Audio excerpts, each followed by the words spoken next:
Bonjour.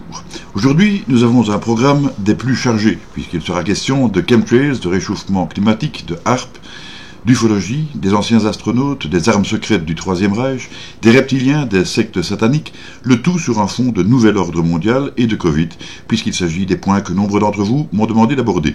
En même temps, il s'agira donc de matière à l'usage de nos chercheurs, de nos enquêteurs, de nos scientifiques. Quelques petits avertissements s'imposent avant de commencer. Alors tout d'abord, vous savez comme moi qu'il existe deux comportements stupides. Le premier consiste à voir des complots partout, le second à n'en voir nulle part. Le CERPI n'entre dans aucune de ces catégories. L'étude du complotisme ou du conspirationnisme n'entre que très accessoirement dans ses objectifs, sauf si ces études comportent des composantes mystérieuses, cachées, occultes et éventuellement susceptibles de porter préjudice. Or, il semblerait bien que ce soit le cas. Le rôle du CERPI se limite à l'étude de ces questions et à l'information qui résulte de ces investigations. Le CERPI n'est donc pas une force d'intervention, mais le savoir, c'est le pouvoir. Toutes les armées du monde ont vite compris que plus on connaissait son adversaire, ses petits secrets, ses points faibles, ses habitudes, ses tactiques ou stratégies, et plus on avait de chances de le vaincre. J'ai dit que le savoir, c'était le pouvoir, et notamment le pouvoir de disposer, c'est-à-dire de faire subir. Tout l'art du CERPI consiste à disposer du savoir pour ne pas avoir à subir le pouvoir. C'est bien ce qui se passe lorsque survient un phénomène inexpliqué quelconque. On a tout d'abord de l'étonnement, voire de la crainte ou de la peur, sinon de l'effroi en fonction des circonstances, et c'est principalement dû au fait que l'on ne sait pas ce qui se passe, que l'on ne comprend pas, que l'on est confronté à l'inconnu, à l'étrange, strange en anglais, qui a donné stranger pour désigner l'étranger. Mais les Anglais ont un terme plus fort pour désigner l'étranger, celui d'alien, alien si vous préférez en français. Le problème provient donc de l'information, Ce point est capital, j'y reviendrai donc. En deux, nous allons aborder dans cette vidéo des sujets graves et pointus qui vont m'obliger à avoir recours à la science, mais aussi aux pirouettes dans les formulations, ceci afin de respecter le politiquement correct et les règles de la communauté de cette plateforme. Pour ma part, je ferai un gros effort de vulgarisation afin que vous ne vous sentiez pas largué après 2 minutes. En échange, j'attends de vous que vous fassiez un petit effort de compréhension.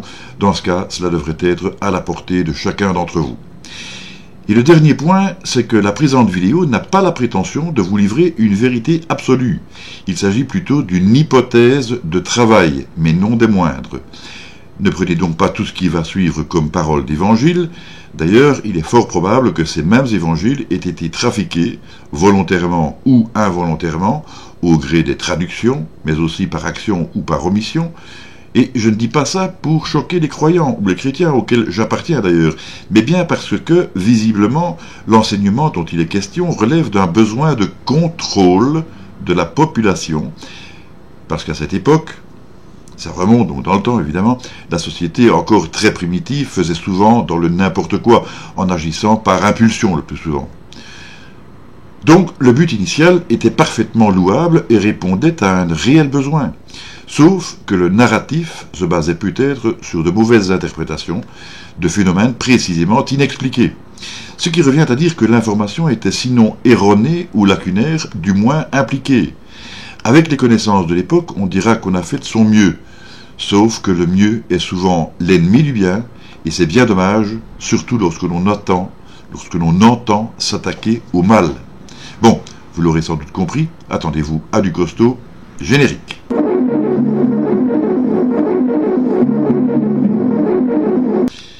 Au lieu de générique, j'aurais pu dire génétique, parce que ce qui ressort de l'apport massif d'informations que nous recevons au CERPI, c'est que ce qui figure en première place du podium quant à la quantité d'informations repose sur la génétique. Chaque jour, plusieurs fois par jour, nous recevons plusieurs centaines d'articles sur la génétique. Si cela avait quelque chose d'un peu prévisible, en revanche, on s'étonnera de ce que la génétique devance très clairement dans les mots-clés des termes tels que Covid, médecine, virus, vaccin, pandémie et même États-Unis, Russie, Chine, France, Belgique, Allemagne, etc. Cela arrive même bien avant les inondations dans notre pays, mais aussi dans le sud de la France, en Allemagne, aux Pays-Bas, en Autriche et dans d'autres pays du monde, et au même titre que les très nombreux incendies qui ravagent de vastes étendues un peu partout. L'information sur la génétique en général a donc plusieurs longueurs d'avance sur tous ses concurrents. Mais comment justifier cette surabondance ? Alors certes, la génétique ne date pas d'hier et l'on peut considérer que le début de la pandémie aura donné un grand coup de fouet à la recherche. La plupart des grandes avancées scientifiques se font en temps de guerre. Peut-être cette inondation d'informations serait-elle un moyen de lutter par voie détournée contre le feu de forêt concernant la problématique des vaccins. Mais plutôt que de nous embarquer dans une hypothèse alambiquée, je vais vous proposer de visionner une vidéo de Jean-Pierre Petit que vous trouverez ci-dessus, en fiche de suggestion. Alors, je sais que Jean-Pierre Petit est très apprécié de la plupart d'entre vous, mais aussi très controversé, notamment par la communauté scientifique. Je vous conseille vivement de lire cette vidéo, même si elle est longue, près de 2 heures, mais elle en vaut la peine, non seulement parce que notre sympathique JP y présente des choses particulièrement intéressantes quant aux armes russes et au modèle Janus, mais aussi parce que cette interview, donc, conclut que des pans entiers de la science ne sont, d'après lui, que des conneries, et surtout que, en fonction des sujets, toutes les portes se ferment alors même qu'elles sont remplies de savoir. Ce qui est intéressant dans le cas présent, c'est que ces connaissances proviennent en grande partie de prétendus extraterrestres. Alors je ne vais pas me faire le défenseur de la théorie Humo, avec un U comme dans l'enturlu. Toujours est-il que, s'il s'agissait de plaisanteries de potache, il faut au moins reconnaître que ces derniers possédaient des connaissances pointues, suffisantes pour être récupérées avantageusement par nos scientifiques, et gratuitement, alors qu'elles se monnaient d'habitude au prix fort, ou font l'objet de luttes acharnées de la part des services secrets et de l'espionnage. Doit-on pour autant en conclure qu'à partir du moment où il est question d'extraterrestres, on touche à un sujet tabou rejeté par la science ? Cela a certainement été vrai pendant longtemps, tout simplement parce que, comme l'explique très bien JPP, en se frottant à cette question, les scientifiques craignaient de perdre toute crédibilité, ce qui était évidemment suicidaire pour leur carrière et leur réputation. Les choses vont-elles changer depuis les dernières déclassifications et les propos du Pentagone, qui font désormais du phénomène OVNI un sujet sérieux duquel il convient de se préoccuper parce qu'il représente une éventuelle menace, un viol de nos espaces aériens et peut-être beaucoup plus encore. Il se pourrait d'ailleurs fort bien en juger par les milliers de témoignages allant dans ce sens en matière d'abduction, entendez enlèvement, que ceux que nous nommons couramment extraterrestres s'intéressent de près à l'organisme humain, notamment sur le plan génétique. Ils poseraient parfois aussi des implants dont on a pu récupérer un certain nombre et procéder à l'analyse avec des résultats assez surprenants. Surprenants non pas parce qu'ils révélaient la présence de substances inconnues sur Terre, mais bien inconnues sur Terre dans ses proportions à l'état libre. Vous étiez au courant ? Tiens, si ce n'est pas le cas, demandons-nous comment il se fait que l'information ne vous soit pas parvenue. L'invention du terme génétique vient du biologiste anglais William Bateson, qui l'utilisa pour la première fois en 1905. La génétique moderne est souvent datée de la mise en évidence de la structure en double hélice de l'ADN, effectuée par James Watson et Francis Crick en 1953. Mais saviez-vous que la génétique pourrait bien être très antérieure à ces deux dates, loin s'en faudrait, puisqu'elle pourrait dater de la nuit des temps, voire même d'avant la période des dinosaures. En fait, la génétique pourrait bien être issue de la Genèse, deux mots proches, sauf que le deuxième provient de la Bible. Encore faudrait-il savoir de quelle Genèse on parle, celle qui met en scène Adam et Ève, ou bien une Genèse encore antérieure. Alors là, je suis persuadé que certains d'entre vous ne suivent plus et commencent à penser que je dis vague. En fait, oui, je dis vague, mais en deux mots, et peut-être aurais-je même dû dire océan. Allez, il faut que je récupère ceux qui se noient ou que je repêche les pauvres pêcheurs. Alors rassurez-vous, je ne vais pas commencer ici à prêcher, nous sommes ici beaucoup plus proches de la science. Il est question justement de faire un rapprochement entre la Bible et la science, mais pour ça, à mon sens, il convient d'abord de passer par la logique. Alors, si vous reprenez les propos de Mauro Biglino, c'est un ancien traducteur du Vatican, ça va comme source à propos de la Bible, ça? Vous allez voir que son interprétation de la Bible passe bien plus à propos d'anges, par exemple, par un ensemble d'entités extraterrestres ou assimilées comme telles.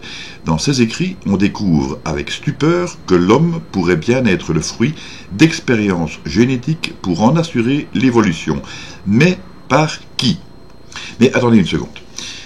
Déjà qu'il est difficile d'admettre la version biblique d'Adam et Ève apparaissant subitement sur Terre, parce que cela ne correspond pas à la théorie évolutionniste. C'est un peu comme se demander qu'est-ce qui est apparu en premier, l'œuf ou la poule, d'autant que sur toutes les peintures anciennes, ces deux personnages sont représentés avec un nombril. Vous pouvez regarder par vous-même, vous allez voir. Quelle en aurait donc été l'utilité s'ils avaient été créés et non pas conçus de manière traditionnelle? Ensuite, imaginez-vous ces deux individus sur une table d'opération sous un ciel-lithique à l'époque où ils ne se vêtaient que d'une feuille de vigne.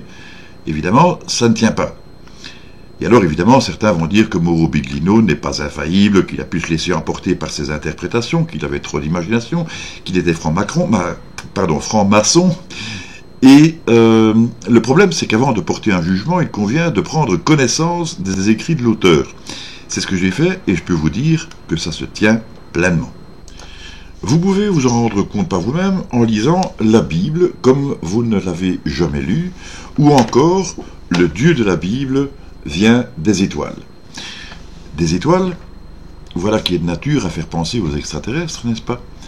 Mais pas si vite, parce que les choses risquent d'être bien plus compliquées que ça, et évidemment aussi, il y a les objections scientifiques, lesquelles remettent notamment en doute la valeur de preuve des artefacts cités. C'est les pyramides, les piles de Bagdad, Nazca, etc. Et puis, le cas échéant, on aurait un grave problème avec la chronologie et la datation historique de l'évolution. On a un gros problème avec le temps, ou éventuellement les voyages dans le temps.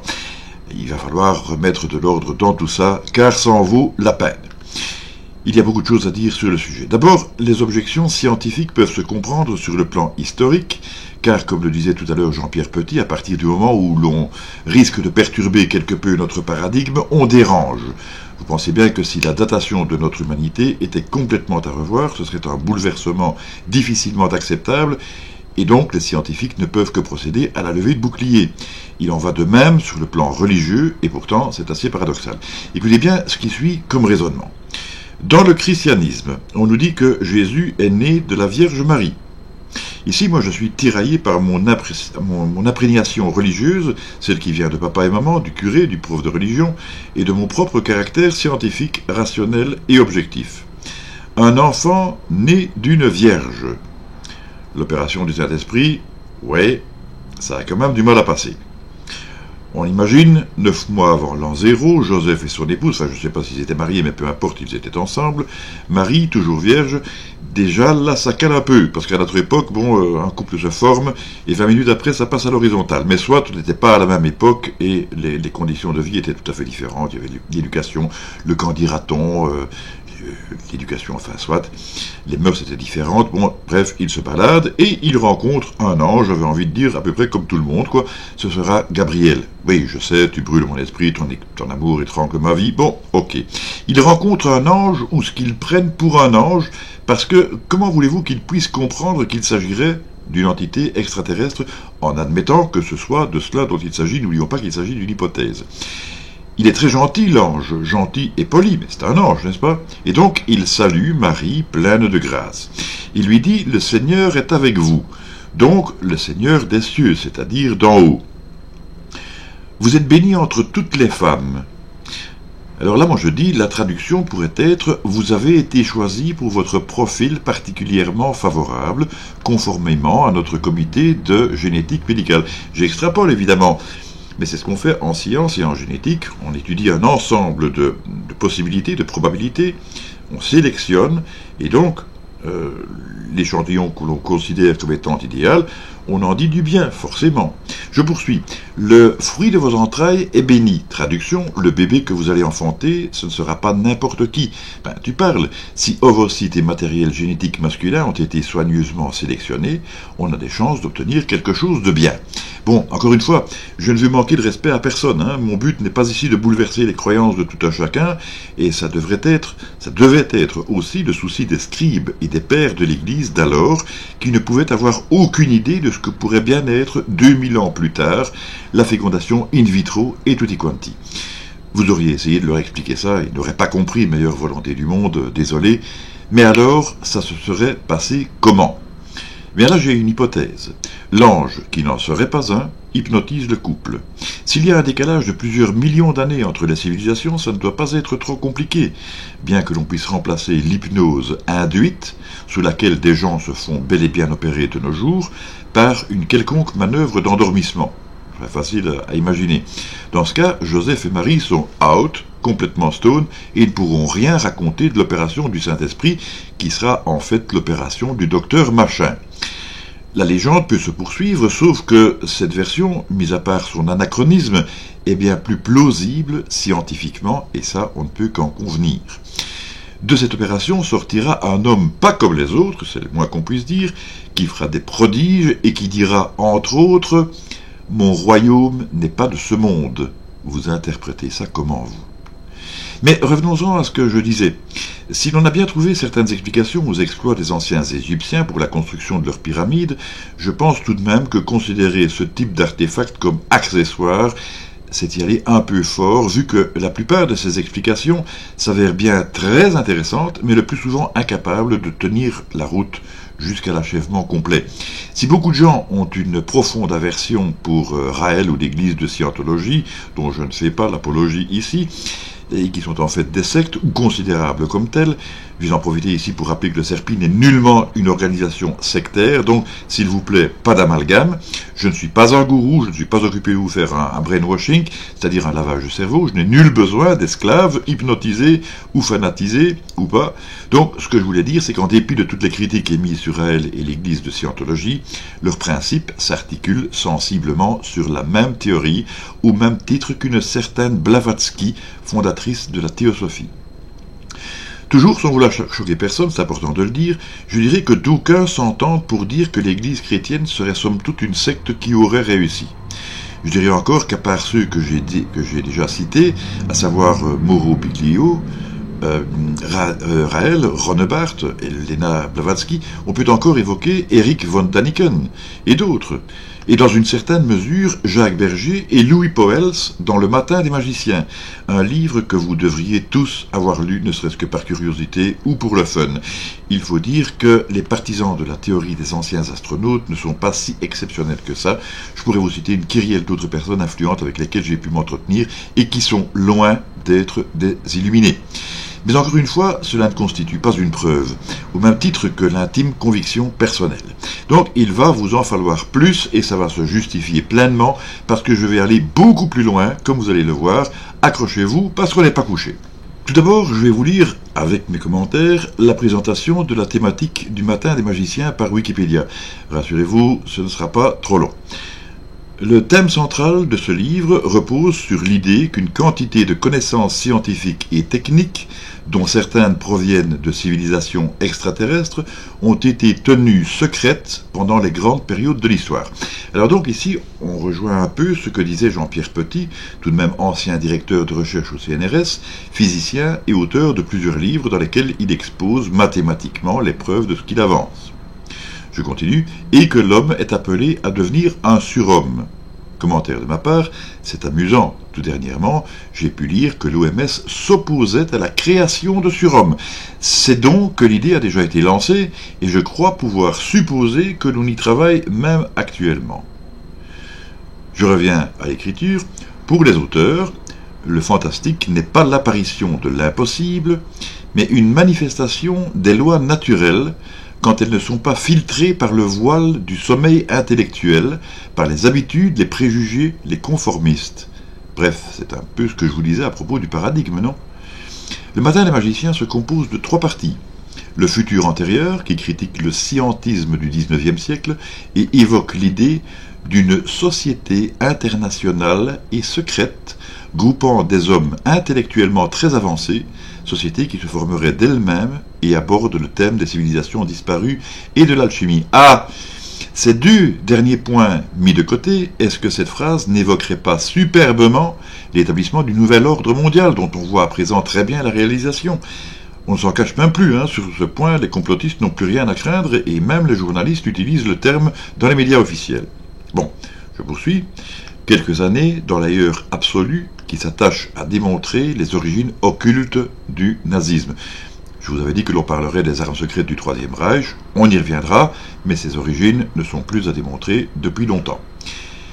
Et la contribution de l'ésotérisme à des théories scientifiques dans le but de donner un exemple d'application des méthodes du réalisme fantastique. Il évoque longuement les théories de la Terre creuse.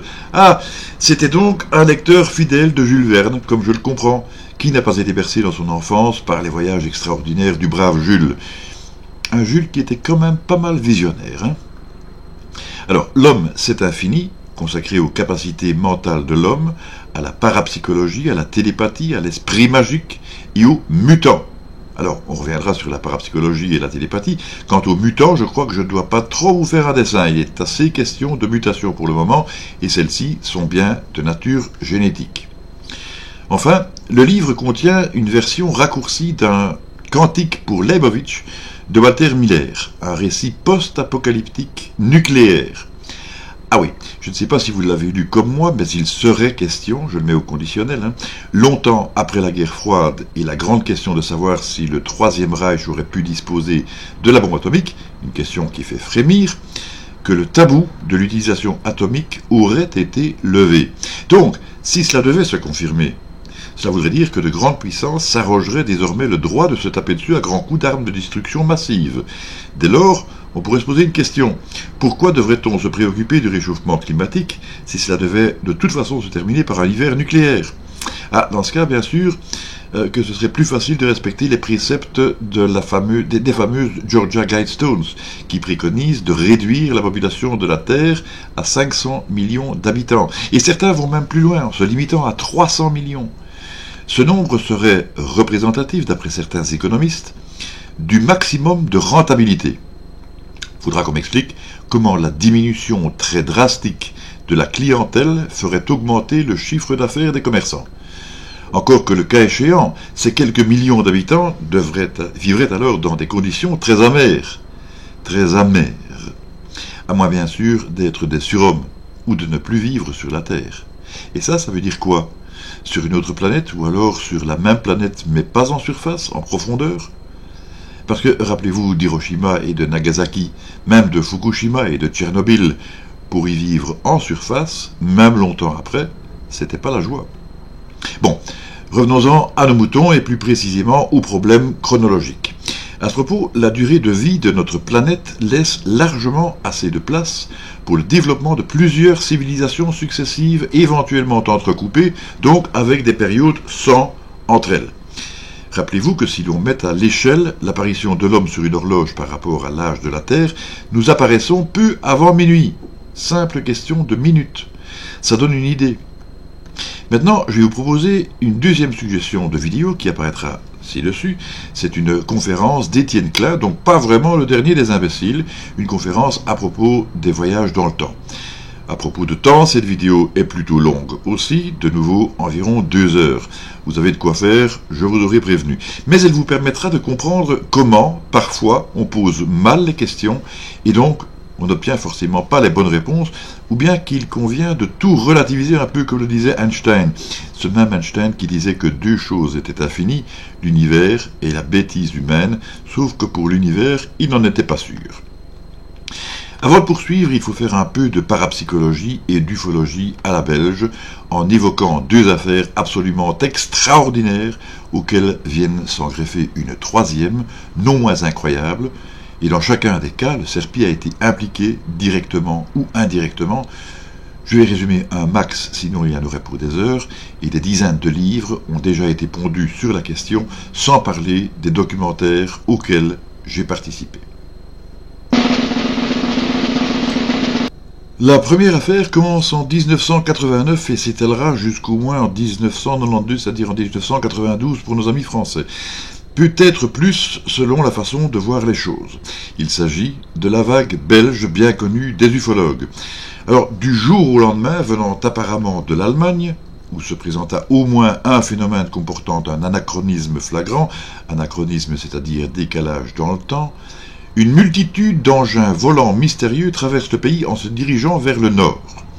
On compte des centaines de témoignages plus incroyables les uns que les autres, et parmi les témoins, beaucoup plus de gendarmes et de policiers que ce qu'ont bien voulu dire les journalistes, mais toutes les strates de la société sont concernées, de la ménagère ou haut gradé militaire, en passant par le physicien en promenade, un petit bonjour à Christian en passant, le professeur, le curé du village, le clodo, tout le monde y passe. C'est que le phénomène est hallucinant et propose même des sous-phénomènes non moins ahurissants. Les engins, pour autant que l'on puisse appeler ça comme ça, mais en tout cas ils donnent une nette impression de matériel en dur, ont le plus souvent une forme triangulaire, ce sont les fameux triangles de la vague belge. Je vais juste faire une parenthèse à l'usage des sceptiques de tout poil pour dire que ce n'est pas du tout l'affaire de Petit Rechin et sa fameuse diapositive qui a fait le tour du monde qui entamera le moins du monde le caractère mystérieux de l'ensemble de la vague belge. Je ne vais pas ici entrer dans les détails qui nous mèneraient trop loin, je vais simplement dire que ce n'est pas le travail d'un soi-disant faussaire de Verviers qui peut expliquer la totalité des apparitions survenues dans l'ensemble du pays.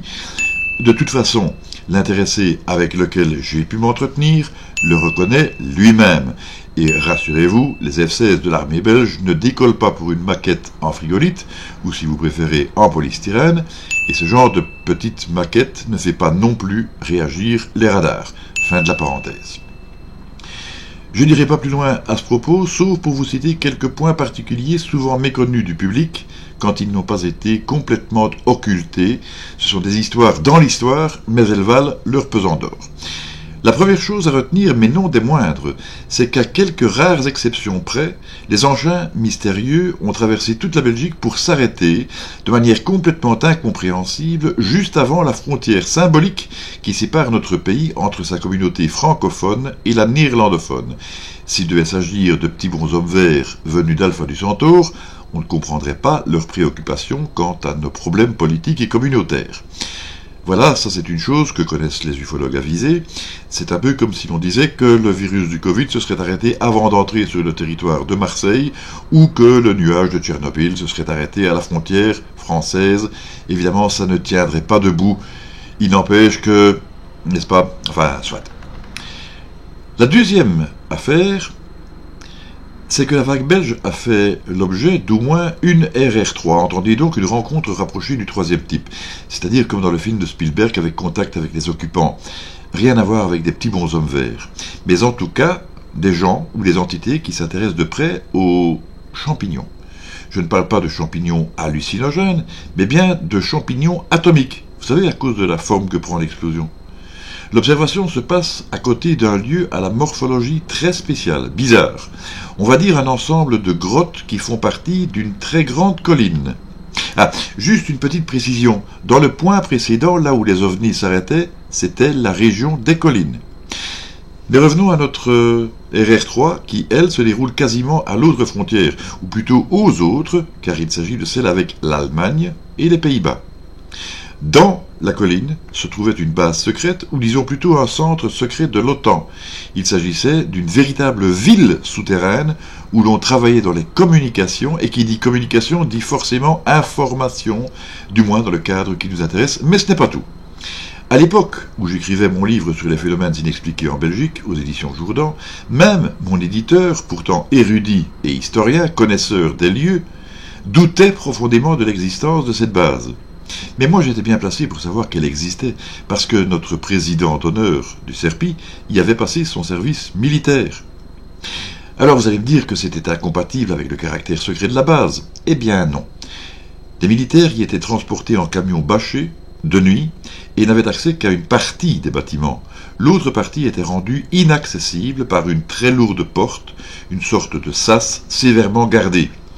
Il devait transmettre soit des messages en clair, mais sans importance, à moins qu'il n'ait une autre signification pour le destinataire, un peu comme les sanglots longs des violons de l'automne bercent mon cœur d'une langueur monotone, soit des messages codés dont il n'avait aucune signification. presque aucune idée de la signification. Il ne savait donc pas non plus exactement où il se trouvait. À l'usage de ceux qui se sont moqués de moi en lisant ce que j'avais écrit sur cette base secrète, qui pour eux ne devait être que le fruit de mon imagination, je dirais simplement que, de nos jours, cette même base peut désormais se visiter. On peut en trouver les images sur Internet. Maintenant, avec le Covid, ce sera peut-être pas possible de la visiter. De toute façon, il y aura des règles à respecter et surtout, on ne vous montrera que ce que l'on voudra bien vous montrer de ce qu'il reste de cette base, laquelle a été démantelée, il y a déjà de cela plusieurs années, pour cause officielle de désamiantage. Il faut aussi savoir que les pierres des grottes de cette colline étaient de la même nature que celles qui ont servi à la réalisation de la fameuse tour de l'Apocalypse à Ebenezer. C'est la tour d'Ebenezer, non loin d'Eben-Emal, là où se trouvait ce non moins fameux fort, soi-disant imprenable, destiné à protéger la Belgique et par extension l'Europe d'une nouvelle invasion allemande. Inutile de rappeler que ce fort n'a résisté que quelques heures aux troupes nazies. Donc voilà, ceux qui pensaient que j'inventais, que je racontais du n'importe quoi, avaient bien tort. Ce qu'ignorent la plupart des gens, et même les ufologues les plus chevronnés, sauf peut-être des intimes, c'est que deux des meilleurs enquêteurs de la SOBEPS, c'est-à-dire la Société belge pour l'étude des phénomènes spatiaux, et l'UCERPI, ont fait une enquête sur ces lieux. Pour l'un d'eux, ça s'est plutôt mal présenté, mais bien terminé. Après la peur de sa vie et une cavalcade terrible, il a décidé d'oublier complètement cette affaire où il valait mieux ne pas mettre les pieds. Il a poussé le bouchon jusqu'à brouiller les pistes sur ses rapports d'enquête pour que d'autres, après lui, ne courent pas le même risque. Je n'ai jamais su ce qui avait provoqué cette peur, je sais seulement qu'il a été question de chauves-souris, mais on se doute de leur présence dans des grottes, et ce n'est pas ça qui aurait effrayé un homme de cette trempe. Il a aussi été question d'une menace terrible, à côté de laquelle une explosion atomique aurait été une petite rigolade. L'histoire du deuxième enquêteur est très différente. Arrivé sur les lieux grâce aux facultés médiumniques d'une tierce personne et à ses qualités d'enquêteur, notre individu a pu aller un peu plus loin auprès du témoin principal et grâce à l'intervention télépathique de son épouse, qui fut elle-même abductée, c'est-à-dire enlevée par des entités que je qualifierais d'exogènes, mais peut-être sont-elles endogènes. En fait, en faisant comprendre à son interlocuteur par télépathie qu'elle aussi avait souffert de ce genre de phénomène, elle a pu gagner confiance et empathie, et c'est ainsi que le duo a pu progresser. Et là, l'histoire se termine dans un grand bâtiment, entouré de cerbères bodybuildés, qui leur font bien comprendre que ce n'est pas la peine d'insister. Et j'oubliais de vous dire que l'on se trouvait là, dans un ministère. S'il me permet de vous raconter ces histoires, superficiellement seulement et sans citer de nom, c'est parce que les deux enquêteurs en question sont décédés. Ce qui est étonnant, c'est aussi la manière dont ils sont décédés, sensiblement la même, dans les deux cas, et potentiellement en rapport avec leur enquête. Être enquêteur en ufologie présente parfois de très grands dangers. Mais être enquêteur en parapsychologie en présente d'autres, pas forcément moins graves. Jugez plutôt, attention, il y a de quoi faire. En 1993, c'est-à-dire en 1993 pour nos amis français, donc éventuellement dans le cadre de la vague d'OVNI en Belgique, dans le Tournaisis, la région de Tournai, éclate une affaire extraordinaire de maison hantée. Les faits sont hallucinants et mettent en scène une quinzaine de gendarmes et de policiers qui sont témoins des faits absolument incroyables. Des objets et même des meubles se déplacent tout seuls. La maison avait déjà connu précédemment des phénomènes étranges, mais depuis l'arrivée d'un jeune garçon qui fréquente la fille des habitants, c'est la catastrophe. On a trop vite fait de considérer le jeune homme comme possédé, et toute une saga d'exorcisme plus ou moins bidon va couronner l'histoire. C'est vrai que le garçon se disait en communication télépathique avec la Vierge, ni plus ni moins. C'est vrai qu'il parlait de démons, qu'il entrait en transe, qu'il semblait personnellement ciblé par les phénomènes, etc. Et donc l'affaire part en vrille et est tournée en dérision par les milieux sceptiques et zététiques. Mais vers 2010, le CERPI rouvre le cold case. Aussitôt, une équipe télévisée vient gratter un peu le vernis de notre pré-enquête débutante, et c'est moi qui suis descendu en flammes sur le petit écran. Je manque d'objectivité, je raconte n'importe quoi, il ne s'est jamais rien passé d'extraordinaire dans cette maison, sauf dans l'imagination d'un doudingue. On parle ici du jeune garçon, et ce sont les propos d'un journaliste. Au Serpi, nous sommes atterrés par cette attaque médiatique très intense qui fait mal et qui va faire le tour de toute la francophonie. D'autant que nous allons constater que notre téléphonie a été mise sur écoute, que notre site a été piraté et que des rôdeurs se pointent aux abords de notre siège social. Le Serpi est au bord de l'anéantissement, et ce n'est pas tout, ce n'est même qu'un début. Car contre toute attente, boostés par cette claque violente, nous passons à la contre-offensive, comme on le dirait dans les Ardennes. Nous menons alors ce qui sera la plus fameuse enquête du Serpi. Nous retrouvons les gendarmes et les policiers de l'époque, ce qui n'était déjà pas une mince affaire, mais aussi les exorcistes, et nous recueillons leurs témoignages. Il y a encore ceux de journalistes indépendants et encore d'autres personnes. Il est absolument certain que des faits sortant complètement de l'ordinaire ont eu lieu dans cette maison. Quant à les expliquer, c'est une autre mer de Pange. L'explication, nous pensons l'avoir trouvée, et j'expose notre hypothèse dans un livre que j'ai écrit aux éditions JMG, et j'en profite pour saluer Jean-Michel Grandcir. Je rapporte ici toutes les explications qui mettent nos détracteurs à genoux. De toute façon, l'histoire a été abondamment racontée sur Bob vous dit toute la vérité avec mon ami le physicien Giovanni Cosentino, que je salue au passage aussi, ou dans les 30 histoires les plus extraordinaires sur TF1, ou encore sur la télévision régionale Nos Télé en Belgique, dans plusieurs journaux, et j'en passe. Mais ce que je me dois de vous exposer ici fait partie d'une théorie alternative.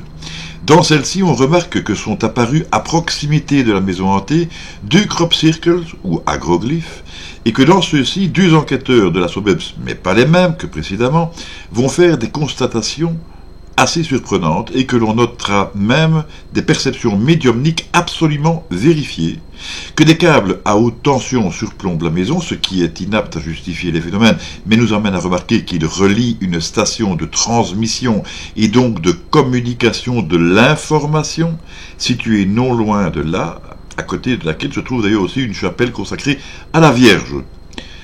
Le domaine est militaire. Les gendarmes ont bien pris une vidéo avec les moyens du bord et immortalisé les phénomènes, et une sphère que je qualifierais par souci de simplicité de diabolique et de sorcellerie a été impliquée, elle-même a été impliquée dans l'affaire du trou. Et ce n'est pas tout. Tenez-vous bien, car en plus de ce qui précède, la maison se trouve en plein sur la ligne de démarcation des ovnis de la vague belge, entendez, la région des collines. Nous avons retrouvé les documents de l'époque et il apparaît bien que la région était considérée comme un nid à ovnis. Elle n'est pas éloignée de l'endroit où a lieu annuellement le grand sabbat des sorcières d'Elzel, un événement folklorique qui retrace une vérité historique mise à jour par un certain artiste local, Jacques Van de Watin, lequel démontre que, sous le règne d'Albert et Isabelle, de vraies prétendues sorcières y ont bien péri par le feu et la corde sous l'Inquisition. Waouh!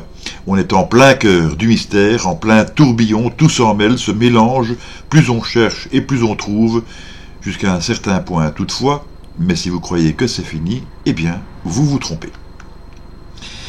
Il devait y avoir quelque chose de tabou ou de très secret dans cette maison que l'on a qualifiée de maison du diable. Les gendarmes témoins des faits se sont fait sermonner par leur hiérarchie sceptique, on la comprend, notez bien. Mais tout de même, certains ont été mutés et il y a eu un blackout. La cassette vidéo des gendarmes a été saisie par le parquet du procureur du roi et il s'est avéré absolument impossible à tout enquêteur d'y avoir accès pendant plus de 20 ans. Nous y sommes finalement parvenus grâce à la collaboration d'une équipe de TF1, mais pour constater que les passages probants avaient été effacés. Donc l'élément de preuve a été falsifié. Probablement par les autorités elles-mêmes, c'est en tout cas la question que je pose. Mais afin de protéger quel secret? Le secret des fantômes, celui des poltergeists? Toujours est-il que bien malin celui qui trouvera maintenant à la clé de l'énigme, puisque les propriétaires de la maison sont décédés et qui ont aménagé de nouveaux venus, dont un militaire paracommando. Quant au parquet, il semblerait qu'il ait fini par détruire tout bonnement le document. Du moins, est-ce ce que l'on prétend? En tout cas, maintenant, il aurait la paix, ce parquet, avec tous ces enquêteurs en herbe ou chevronnés. Ah, je l'ai presque oublié. Si l'on prend la date des événements de la maison hantée et que l'on mélange la combinaison de chiffres, on obtient exactement la date majeure des apparitions de Fatima. Le monde est petit quand même, n'est-ce pas? Mais il faut aussi noter que les apparitions de Fatima, qui sont qualifiées d'apparitions mariales, par ces phénomènes connexes et son implication des services secrets, s'apparentent bien plus à une manifestation extraterrestre que religieuse. Bon, en voilà des histoires, n'est-ce pas? Et quand je vous disais que ce n'était pas fini, on va s'en aller vers du plus étrange encore. Je passe à la troisième histoire. Alors là, je ne pourrais plus vous préciser la date exacte, mais ce n'était de toute façon pas avant 1989. Moi, je situerais cela vers la fin des années 90, c'est-à-dire 90, ou début du siècle, je ne sais plus. Toujours est-il qu'à cette époque, je m'essayais à la médiumnité, aux perceptions extrasensorielles, puisque j'avais déjà fait l'objet d'événements très étranges, dans lesquels j'avais failli y laisser la peau d'ailleurs, et qui semblaient directement en rapport avec ce genre de perception. Mais entendons-nous bien, je ne me prétends pas médium, je n'ai pas de cabinet de consultation, je ne gagne pas un rond là-dessus, car de toute façon, en admettant que je dispose bien de facultés particulières, en revanche, je ne les maîtrise pas. Ça vient quand ça vient, et puis c'est tout. Sauf que, à l'époque en tout cas, quand ça venait, ça ne faisait pas semblant, et je parle toujours de médiumnité, bien entendu. Alors donc, cette fois-là, je m'exerçais au pendule sur une carte géographique sans trop bien savoir moi-même ce que je cherchais. Donc là, on est en plein nuit et brouillard, puisque d'un côté, on a un truc auquel ne croient pas les sceptiques, de l'autre, quelqu'un qui ne sait pas s'il est médium ou pas, et qui, de surcroît, ne sait même pas ce qu'il cherche. Après quelques hésitations, mon pendule s'arrête sur un point que je localise, et cela m'amène à la chapelle Apolline, du côté de Wodek-Elzel. Mais que faire de cette information? Rien. À moins peut-être d'être croyant et d'avoir mal aux dents, puisque la prénommée est une sainte qui, paraît-il, guérit ses maux. Bref, je fais chou blanc, l'expérience n'est absolument pas probante. Ça arrive très souvent en parapsychologie, bien entendu, mais pas comme cette fois-ci. Car peu de temps après, je fais la connaissance d'un vieux monsieur qui s'appelle Rudy Cambier, qui habite Wodek et qui tire toute une histoire derrière lui. Tenez-vous bien. Il est philologue de profession et a étudié les fameuses centuries de Nostradamus pour en arriver à la conclusion qu'il s'agit d'un faux, ou plus exactement d'une sorte de plagiat, des écrits d'Yves de Lessines. Ces écrits décrivent en fait, je résume toujours fortement pour les besoins de la vidéo, sinon nous sommes partis pendant des heures, ces écrits décrivent donc la route à suivre afin de trouver ni plus ni moins que le trésor des Templiers. Alors là, beaucoup diront que ce vieux monsieur porte un chapeau à plumes et évolue sur un tricycle en jouant du bombardon, surtout quand il ira jusqu'à dire que le trésor se trouve enfoui sous les terres de sa très vieille maison. Naturellement, cela semble complètement absurde. D'abord, il faudrait que les Templiers aient réussi à échapper aux hommes de Philippe le Bel, lors de la destruction de l'ordre, ou du moins qu'ils aient réussi à préserver leur trésor. Cependant, certains prétendent que les Templiers ont été avertis de la menace qui planait, et que le trésor aurait pu quitter les lieux dans des chariots contenant 21 tonneaux. Soit, admettons. Mais nous sommes en France. Alors, pourquoi aurait-il été caché ce trésor en Belgique? D'abord parce que justement, puisqu'on est en France, c'est bien là qu'on ira le chercher en premier lieu. Et pas spécialement dans la petite Belgique. Ensuite, parce que là où il se trouverait, on se situe justement dans ce que l'on appelle la terre des débats, une région où les lois ne s'appliquent guère et où personne ne peut revendiquer quoi que ce soit. C'est donc plutôt bien vu. D'autant que, surtout à l'époque, la Belgique, tout le monde s'en fout. C'est un terrain neutre ou presque, où beaucoup d'armées vont venir se battre afin que cela fasse moins désordre chez eux. Napoléon en sait quelque chose. Il convient donc de prendre connaissance de ce que raconte avec sagesse Rudy Cambier dans son livre « L'œuvre du vieux moine ». À sa lecture, je constate une chose qui me saute aux yeux, parce que je connais bien la région. Le texte est extrêmement astucieux, hautement connaisseur de l'histoire, et surtout, les points clés, les points de repère, si vous voulez, tant topologiques qu'historiques, mais exprimés en picard, sont rigoureusement exacts. C'est même amusant pour moi, puisque dans certains cas, cela correspond à des lieux, à des noms de lieux dits où je jouais étant gosse. Pour moi, c'était du plat wallon, comme le parlaient mes parents et surtout ma grand-mère. J'ai fini par apprendre moi-même le wallon local, et plus tard, je les animais une émission radio patoisante, dans laquelle je les invitais un chanteur wallon à succès, Jules des Collines. Je ne pouvais pas savoir à ce moment que l'invité en question était le père de Rudy Cambier. Marrant aussi, dans la chapelle Apolline, on voit à même le sol une inscription sur une dalle avec un nom de famille très répandu dans la région. Il s'avère que c'est aussi le nom de la maman de Rudy. Excusez-moi, je ne l'ai pas fait exprès. Et surtout, c'est la stricte vérité.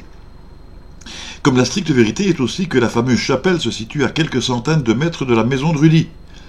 Et donc, en m'exerçant au pendule dans les conditions que vous savez maintenant, je serais tombé par hasard à proximité de l'endroit où se situerait le trésor des Templiers. Notez que cela ne m'aurait servi à rien de creuser là, puisqu'il suffirait de creuser seulement quelques mètres à côté pour ne rien trouver, bien entendu. N'empêche que le propriétaire des lieux, Rudy Cambier donc, n'est pas plus avancé non plus, et il ne peut nullement profiter de son bien. En effet, si vous trouvez quelque chose dans votre jardin, en tout cas en Belgique, en surface ou à faible profondeur, c'est pour vous. Mais si la profondeur excède une certaine limite, c'est à l'État. Et avant de concéder aux frais de fouille, encore faudrait-il s'assurer que l'emplacement soit bien le bon. Pas question d'aller vérifier soi-même à la cave, car un ingénieux système de vases communicants déclenche un procédé qui engloutit le visiteur. Rudy a bien failli en faire les frais. Alors on a utilisé un radar de sol, dirigé par le même protagoniste qui avait déjà opéré dans l'affaire du trou. Les tonneaux sont apparemment bien là. Malheureusement, entre-temps, l'affaire est tombée entre les mains des politiques qui balancent sans cesse entre un projet de lotissement qui apporterait gros à la commune, mais détruirait toutes les preuves, et l'exploitation de la découverte pour en faire un musée et enrichir le patrimoine. Sauf qu'il ne faut guère se faire d'illusions. D'une part, le nerf de la guerre risque fort de l'emporter, surtout si nous sommes en guerre. D'autre part, comme le dit Rudy Cambier, le trésor des Templiers ne comporte probablement pas de richesses fabuleuses comme nous l'entendons, c'est-à-dire des pierres précieuses, des bijoux, des pièces d'or, etc., mais plus probablement des reliques, des titres de propriété, car les Templiers étaient en quelque sorte les ancêtres de nos banquiers, et puis aussi des documents importants, mais aussi compromettants pour le Vatican, du moins selon sa théorie. Ah, des documents compromettants pour le Vatican? Devrait-on y trouver ici un rapport avec les écrits de Mauro Biglino? N'allons pas trop vite et poursuivons notre tour d'horizon, car il faut aussi savoir qu'à Wodek-Elzel, nous trouvons de nouveau dans la région des collines, là où se trouve la frontière virtuelle qui empêchait presque tous les ovnis de poursuivre vers le nord en 1989. Nous sommes toujours sur la même ligne de démarcation où se trouvait la maison hantée que nous avons investiguée, et il y a beaucoup trop de coïncidences, trop de tabous, trop d'interdits, trop de dissimulation, trop de dissuasion aussi, exactement comme si l'on cachait désespérément un secret, une connaissance, une information qu'il fallait à tout prix cacher au public, vous pensez bien. Comme beaucoup d'ufologues, et les ufologues ne sont pas les seuls, j'ai remarqué que le début de la vague belge avait coïncidé en 1989 avec la chute du mur de Berlin, la réunification de l'Allemagne, ce qui aura probablement donné un coup de fouet aux sociétés secrètes présentes dès 39-45, dont l'Ahnenerbe que connaissent bien tous ceux qui s'intéressent à la Seconde Guerre mondiale, et parmi les ufologues, ceux qui se sont adressés de près aux armes secrètes du Troisième Reich. Vous voyez qu'on y arrive, allez, tout vient à point, à qui sait attendre. Mais parmi ces sociétés, on aurait aussi pu mettre en parallèle une branche templière de l'ordre teutonique, laquelle se serait mise en tête de récupérer le trésor. Dans ce cas, il y aurait eu aussi un parallèle entre cet ordre et l'OTAN, ainsi que ses bases secrètes situées sous nos collines, dans ou derrière les entrées des grottes dont je vous ai parlé. En fait, tout un réseau souterrain probablement déjà connu via le réseau Stay Behind, dont l'existence n'est plus à démontrer et qui est présent un peu partout en Europe, y compris en Suisse, pour la bonne raison qu'il avait été conçu notamment afin d'assurer une certaine réponse et une certaine sauvegarde en cas d'invasion soviétique. Donc tout ceci se présente sous la forme de réalité concrète et non pas d'affabulation. Par contre, cela donne aucune explication quant à ces engins mystérieux et triangulaires. Après tout, il aurait pu s'agir d'armes secrètes de l'OTAN, et l'on aurait pu considérer que ces engins transitaient tout simplement d'une base à l'autre, l'une située à la frontière allemande, ce qui était bien pratique, l'autre située presque au centre de la Belgique, de manière à pouvoir rapidement irradier, soit vers les Pays-Bas, soit vers l'Angleterre, soit vers la France. Malheureusement, ce n'est qu'une hypothèse que rien ne vient étayer, sauf qu'il existe bel et bien des engins de ce type, ou très ressemblants, mais qui ne soutiennent pas la comparaison. Alors, ces armes secrètes pouvaient-elles provenir de l'Allemagne ? Dans ce cas, on devrait préciser de vestiges de la Seconde Guerre, sinon il y aurait antagonisme au niveau de l'OTAN, et dans ce cas, il aurait fallu imaginer soit un développement bien plus important des Wunderwaffen, les armes merveilleuses de Hitler, sur lesquelles le Führer comptait beaucoup pour renverser la tendance qui se dirigeait vers l'anéantissement du Troisième Reich. Toutefois, l'histoire officielle met surtout l'accent à ce propos sur le Messerschmitt 262, le premier avion à réaction moderne, arrivé bien trop tard et en trop petite quantité, avec pénurie de pilotes et dans un contexte trop difficile que pour vraiment inquiéter les Alliés. Elle met aussi en scène les V1 et les V2 qui feront plus de victimes parmi les pauvres zigues esclavagisés et désignés à leur fabrication que chez l'ennemi. Ces fameux V1 et V2 seront les fruits d'un certain von Braun qui, à son tour, et après l'opération Paperclip, jouera un rôle capital dans la conquête de la Lune. Il avait aussi un char surdimensionné qui constituait une excellente cible pour les tueurs de chars et il ne pouvait être transporté que sur des voies ferrées, souvent inexistantes, donc une aberration. Il y avait aussi de gigantesques canons qui n'auront guère fait leurs preuves. Et puis il y a la version beaucoup plus ésotérique de la question avec les fameux Vril ou Honeebow, entendez des engins en forme de soucoupe volante. Eh oui. Bon, l'histoire officielle toujours nous dit que de tels projets ont existé, mais qu'ils sont restés à l'état de prototypes, qui n'ont jamais vraiment volé, au même titre que le vaisseau mère de type Andromeda, qui ressemble à un long cigare volant, peut-être inspiré des Zeppelins, en plus moderne, naturellement, beaucoup plus moderne. Et c'est peut-être l'un de ces exemplaires que j'aurais vu dans l'affaire de Toricourt. Mais tout cela semble bien utopique, et d'ailleurs, si l'Allemagne nazie avait disposé de telles armes, nul doute qu'elle en aurait fait usage, ce qui n'est pas le cas, sauf si l'on accepte peut-être les Foo Fighters, très étranges, mais qui n'eurent finalement qu'un impact très limité, anecdotique, dirais-je, donc finalement bien peu de choses concrètes. Au sujet de la bombe atomique nazie, qui n'a pas non plus été développée, je vais vous proposer une autre vidéo beaucoup plus courte, celle-ci, celle qui émane des histoires de guerre de Mamie Twink, l'histoire du fameux cube d'uranium. Vous trouverez cela en cliquant sur la fiche de suggestion qui apparaîtra ci-dessus. Voilà, je suppose que vous en avez pris connaissance, et vous voyez donc que la menace n'était pas si anodine, et que si le système allemand n'avait pas été aussi cloisonné, les choses auraient pu bien mal tourner pour les Alliés et pour les Russes. On l'a échappé belle. Mais ce que l'histoire ne dit pas, c'est que les choses se sont passées beaucoup plus en profondeur, si j'ose dire, et c'est ici un double sens. Il faut d'abord savoir que le terme Vril, dont je vous ai parlé à propos des soucoupes volantes nazies, vient d'une société du même nom, une société secrète de plus donc. On discute le fait selon lequel il se serait agi d'une sous-société de Thulé, mais peu importe. Quant à l'Ahnenerbe, Wikipédia en dit ceci. L'Ahnenerbe, traduit par héritage ancestral, ou plus exactement Ahnenerbe Forschungs- und Lehrgemeinschaft, c'est-à-dire Société pour la recherche et l'enseignement sur l'héritage ancestral, était un institut de recherche pluridisciplinaire nazi créé par le Reichsführer SS Heinrich Himmler.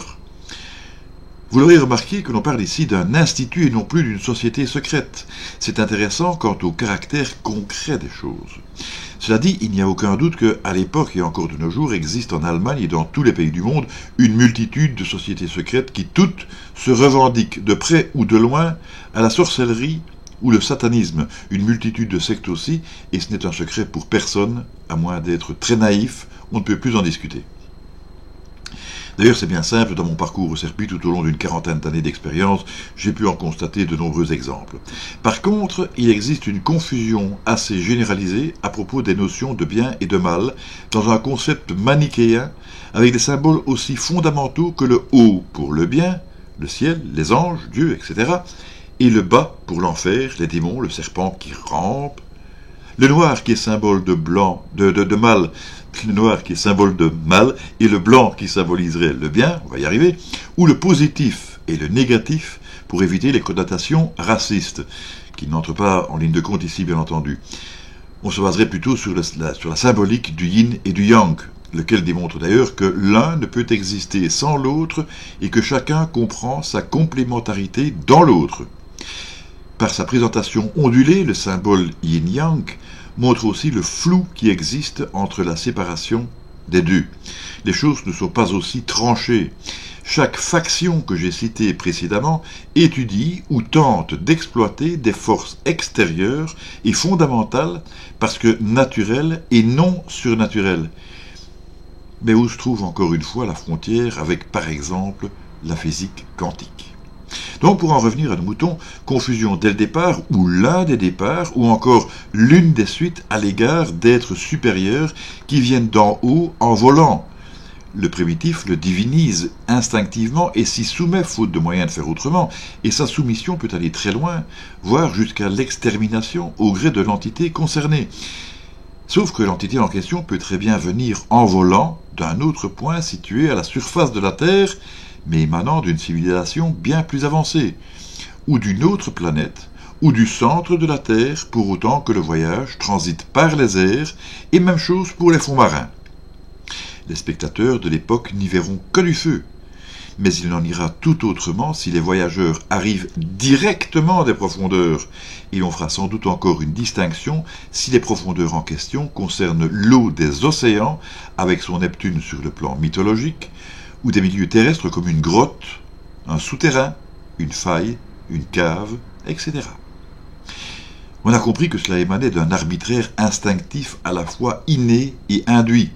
Parfois on nous a poussés du côté où l'on penchait parce que cela arrangeait bien les uns et les autres, et parfois on a profité de la confusion pour orienter fallacieusement le jugement, mais toujours en fonction des intérêts. C'est facile à comprendre. Cela relève de l'humain primitif certes, mais de l'humain quand même. C'est amusant de savoir que le cerveau reptilien est ici en cause, même s'il est réputé ne pas exister, tout en datant son âge de 400 millions d'années.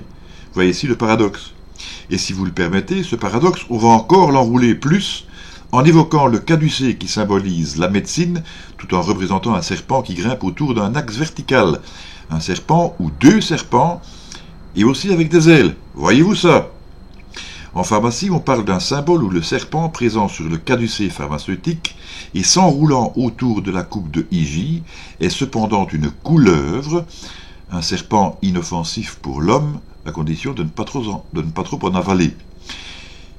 Il rappelle le patient qui doit faire le choix de prendre ou non la médecine qui le soignera. Dans le contexte présent, c'est un peu spécial, mais nous ne fourvoyons pas. Je ne résiste pas, malgré tout, à vous citer l'exemple de ce collectif de médecins américains qui a été hyper censuré, disons parce que ses vues ne satisfaisaient pas aux règles de la communauté des plateformes, mais qui a aussi été décrédibilisé en partie parce que l'un de ses éléments, une femme, croyait aux reptiliens. J'ai assisté à l'une des conférences de cette doctoresse, donc une personne, disons, à forte tendance scientifique, qui a fait les études universitaires, comprenant aussi une forte dose de biologie, et je peux vous garantir qu'elle ne donne pas du tout l'image d'une illuminée. Et nous allons voir plus loin qu'elle n'est pas la seule, dans sa discipline, à présenter des croyances très similaires. Mais ce collectif a-t-il été censuré pour la première raison ou pour la seconde, à moins que ce soit les deux ?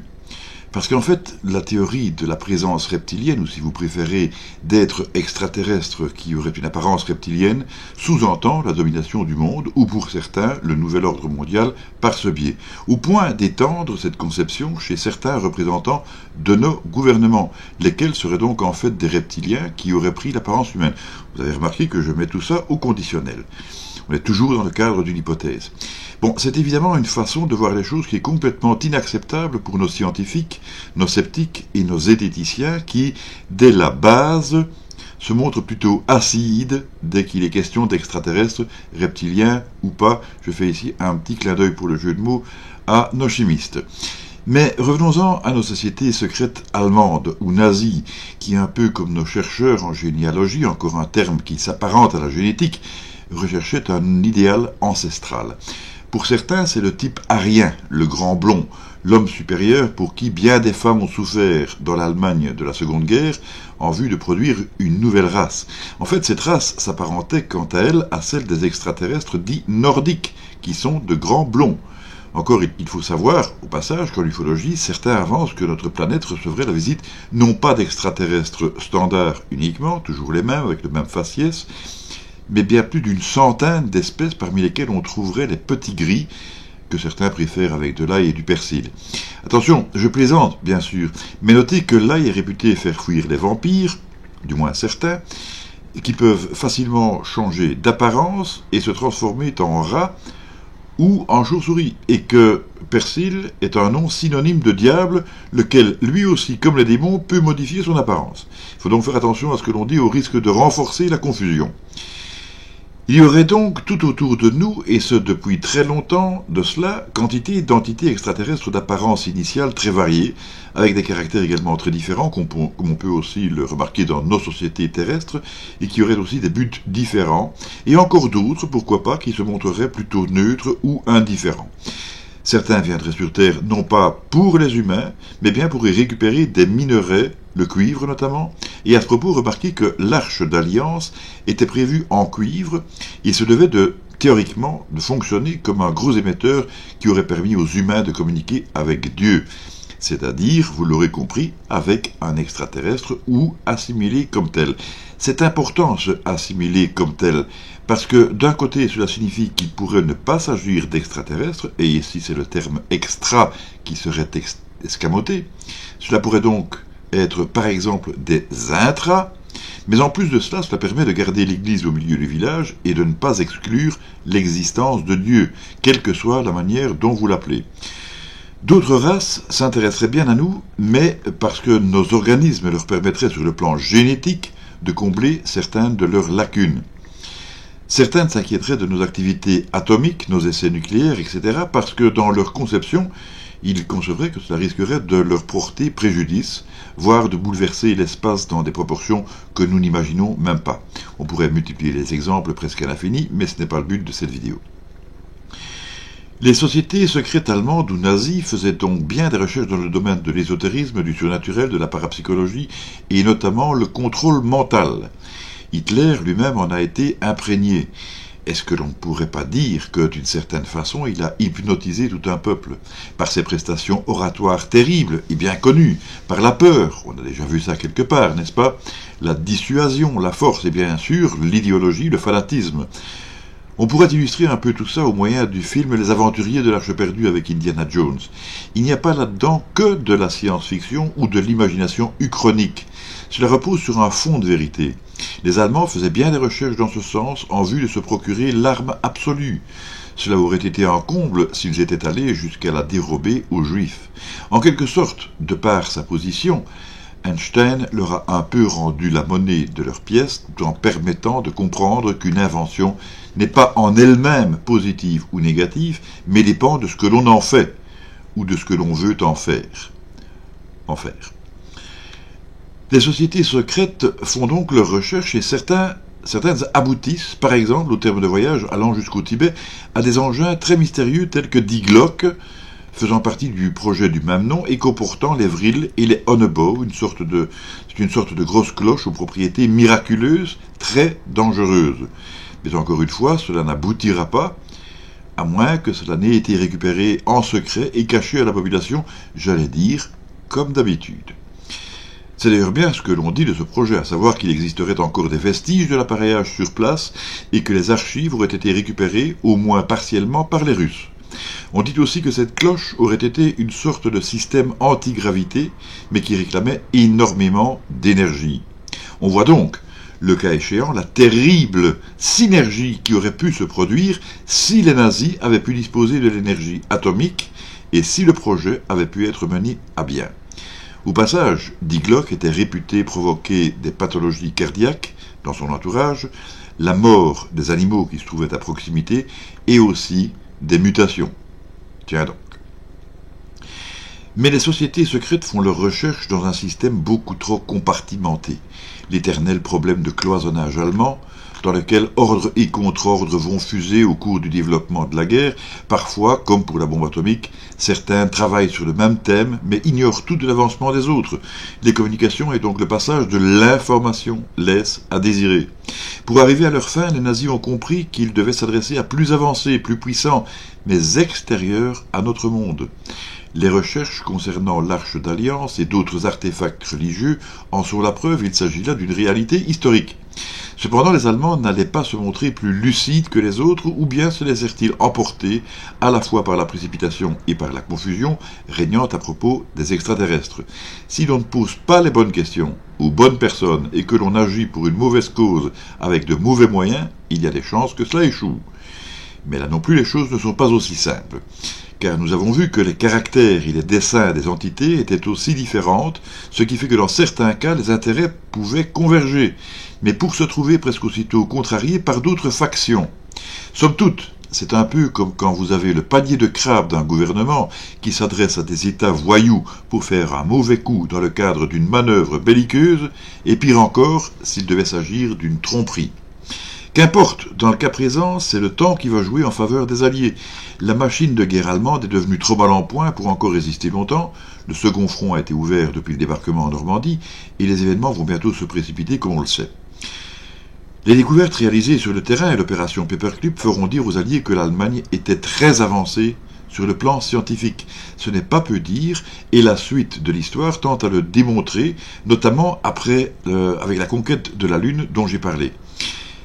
Mais l'histoire pouvait difficilement comprendre les dissensions politiques internes et surtout la nature des protagonistes impliqués. Il n'allait commencer à comprendre petit à petit qu'à partir de 1947, date à laquelle on fait remonter les débuts de l'ufologie, à tort d'ailleurs, puisque non seulement il existe quantité de témoignages bien antérieurs, et que même en matière de crash d'ovnis, il y avait eu des précédents pendant le grand conflit mondial. Des précédents qui sont bien entendu restés cachés au grand public, mais qui ont refait surface il n'y a pas longtemps. Bon, on vient de passer ici une matière compliquée et très nébuleuse qui, je vous l'avoue, ne fait pas l'unanimité dans la communauté ufologique. Moi-même, j'avais par le passé étudié la problématique des armes secrètes du Troisième Reich en rapport avec les ovnis, et j'en avais conclu qu'il ne s'agissait que d'enfumage.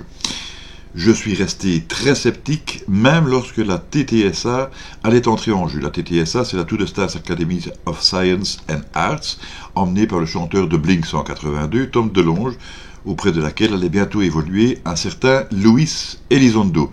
Et oui, un gros légume du système américain, un ancien du contre-espionnage, et actuellement donc responsable de la sécurité globale TTSA. Il n'empêche qu'à ce moment, l'ufologie avait déjà beaucoup progressé et qu'elle commençait à s'intéresser de près à ce que l'on appelle les OANI, c'est-à-dire les objets aquatiques non identifiés. À ce propos, vous pourriez lire OANI en Russie de Stonehill et Mantle. Contrairement à ce que beaucoup semblent penser, les ovnis ne se remarquent pas que dans le ciel, mais aussi dans l'eau des mers et des océans. Assez récemment, l'affaire du Nimitz allait refaire surface, et c'est le cas de le dire. Elle allait faire grand bruit dans le domaine et amener le Pentagone à revoir sa copie et admettre que le sujet OVNI était réel, sérieux et se devait d'être étudié correctement. Le Nimitz, c'est un porte-avions. C'est d'ailleurs aussi le titre d'un film de science-fiction dans lequel l'histoire se passe sur un porte-avions et où il est question de voyage dans le temps en relation avec la Seconde Guerre mondiale. L'acteur principal était Kirk Douglas. Tom DeLonge a sorti un livre Secret Machines que je n'ai eu ni le temps ni le courage de traduire de l'anglais, mais qui, paraît-il, apporte de l'eau à la théorie que je viens de vous exposer, me donnant tort dans mon scepticisme. Mais moi, je n'ai aucune gêne à admettre mes erreurs si c'est pour aboutir à la réalité. Je n'ai cessé de le dire, ce que nous recherchons, c'est la réalité, peu importe si celle-ci plaît ou non et à qui. J'ai donc cédé face aux propos contradictoires de plus avancés que moi, et d'autant plus facilement qu'il me restait des doutes, notamment à cause de l'expédition de l'amiral Byrd et du sous-marin allemand U-864 qui a coulé, mais qui contenait des quantités incroyables de mercure et des scientifiques allemands et japonais. Ces deux points entraient en corrélation avec l'hypothèse de l'exil allemand en Antarctique, où se trouverait justement une base dite extraterrestre ou assimilée. Je ne vous raconte pas ces derniers points, vous en trouverez tous les détails sur Internet, ce n'est pas ça qui manque. Mais je ne vous cacherai pas non plus que la plupart sont redondants, souvent mal faits et peu crédibles car trop invraisemblables. En apparence en tout cas. Et au sujet du sous-marin, il n'y a aucun doute par contre car il constitue encore de nos jours un grave problème de pollution.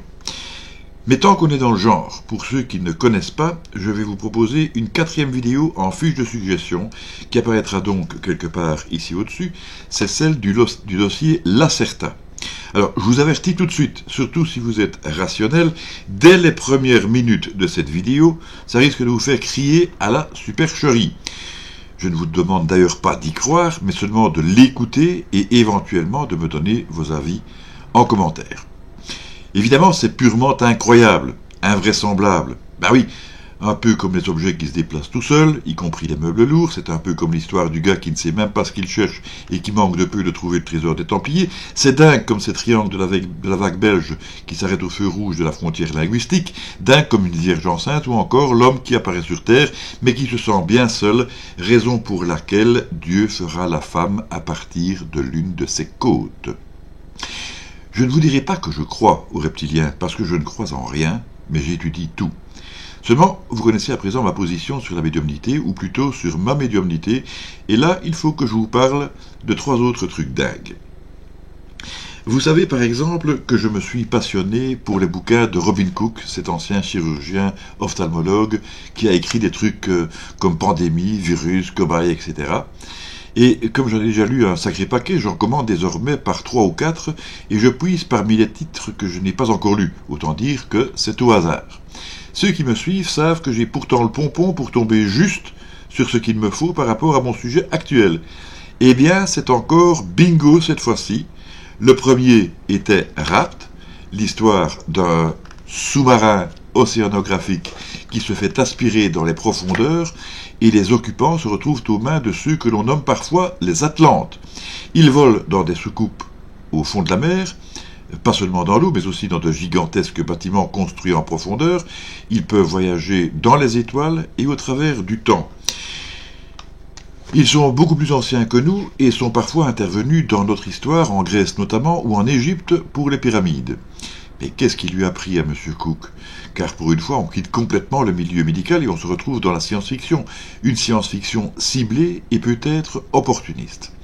Ce qui fera souffrir, c'est que le deuxième bouquin, celui que je lis en ce moment même, s'intitule Choc, et il y est question d'insémination artificielle, d'ovocytes et de génétique appliquée. Vous voyez le rapport? Allez, Borobiglino, la Vierge de Fatima, le garçon qui communique avec la Vierge et un démon, les expériences de Mengele, le Toubib maudit des nazis, les enlèvements de soi-disant extraterrestres pour des expériences souvent basées sur l'appareil génital humain. Je dois en ajouter, ou bien ça fait tilt. La troisième histoire va vous faire tomber de votre chaise, donc tenez-vous bien. Tout dernièrement, nous avons fait la connaissance d'un personnage pour le moins bizarre, qui demande la confidentialité, et donc je ne citerai pas son nom et ne donnerai aucune indication personnelle, aucune coordonnée. Ah, il est comme vous et moi, hein, n'est-ce pas? Enfin, si l'on accepte quelques petits détails corporels. Bon, vous imaginez bien qu'au cours de la quarantaine d'années que j'ai passé au service du Serpic, que j'ai eu l'occasion de voir pas mal de morphologies bizarres, voire inquiétantes. Mais là, c'est spécial, car si on veut, chaque trace a son histoire et est lourde de symboles. Les traces sont apparues de la manière la plus étrange qui soit, et les choses ne datent pas d'hier. Il y a quantité de témoins. Son histoire est parsemée d'aventures étranges, dont quelques-unes expliquent d'ailleurs des énigmes que j'ai rencontrées dans ma vie, et il y a un rapport avec les Templiers. Il peut faire certaines choses plutôt surprenantes, et c'est un euphémisme. Disons que cela pourrait être un humain en cours de métamorphose reptilienne, mais au stade actuel, il ne s'agit encore que d'une hypothèse de travail, on s'en doute. Il y a encore beaucoup de choses à vérifier, et le problème, c'est qu'il y en a déjà beaucoup qui l'ont été tout à fait positivement. Ce qu'il y a aussi de très remarquable dans cette affaire, c'est le déroulement de communications particulières entre l'individu et des entités X, Y, Z qui toutes oscillent autour de la même problématique, mais en suivant des buts très différents que l'on arrive à comprendre tant c'est finalement cohérent. Pour être plus clair, disons que notre présumé reptilien en cours de formation subit des influences importantes de la part de sa future nouvelle patrie, mais que, en même temps, des factions s'évertuent à brouiller les pistes, comme s'il y avait une guerre de l'information, parce que des intérêts antagonistes seraient présents. C'est donc l'illustration exacte du principe que je vous ai exposé à propos du travail des sociétés secrètes allemandes durant la Seconde Guerre mondiale, probablement auprès des mêmes protagonistes, ou peut-être faut-il encore en ajouter quelques-uns. C'est donc tout particulièrement intéressant. C'est intéressant parce que cela corrobore à ce moment-là la théorie complotiste dans son échelon supérieur. Les gros bonnets du nouvel ordre mondial n'auraient même pas besoin d'être eux-mêmes reptiliens. Il leur suffit d'être en contact, et ce contact peut même s'opérer à leur insu. Les scientifiques n'ont pas besoin de faire la démonstration de la validité de leurs principes et de leurs paradigmes, puisque leur scepticisme sert les intérêts de ceux d'en face. Les gouvernements ou les laboratoires pharmaceutiques n'ont même pas besoin d'être corrompus ou de viser une tyrannie, une dictature, puisque, somme toute, ils veillent aux intérêts de la planète. Oui, mais quels intérêts? Et les intérêts de qui, en finalité? Certes, les nôtres, même s'ils se chiffrent par plusieurs millions de morts et de dégâts collatéraux immenses, et quel coup de maître que d'arriver à faire le travail par l'ennemi. Comment ça, l'ennemi? Eh bien, mettez-vous à la place de ceux qui seraient les représentants des premiers propriétaires de notre planète, lesquels auraient donc évolué en aparté pendant des millions d'années, soit chez nous, mais en profondeur, soit à des milliards de kilomètres, mais en restant en liaison. Tout se passe relativement bien depuis notre émergence, il y a quelques milliers d'années, mais malheureusement, au cours de l'évolution des choses, cela tourne mal. On le voit facilement autour de nous. Surpopulation mondiale terrible, nous avons depuis quelques jours déjà dépassé le quota de ressources annuelles de notre bonne vieille Terre, et c'est un rebelote constant depuis plusieurs années. Donc nous vivons à crédit. Nous saccageons tout sur notre passage, nous polluons allègrement, nous faisons la guerre, nous bouleversons la nature, et nous sommes apparemment incapables de gérer. La Terre, mais aussi l'espace qui nous entoure, deviennent une véritable poubelle, et c'est à un point tel que cela touche toutes les couches de la planète. Vous ne seriez pas content non plus si le voisin du dessus vous envoyait toutes ces saletés. Le proprio en a donc marre et procède à une expulsion. Oui, mais ça c'est la trame de base, or il y en a d'autres. C'est que, comme je l'ai expliqué, d'autres entités voudraient elles aussi pouvoir profiter d'une place nette pour pouvoir y puiser leurs minerais, et dans ce cas, il y a compétition, sauf que ce serait du vol pour les premiers.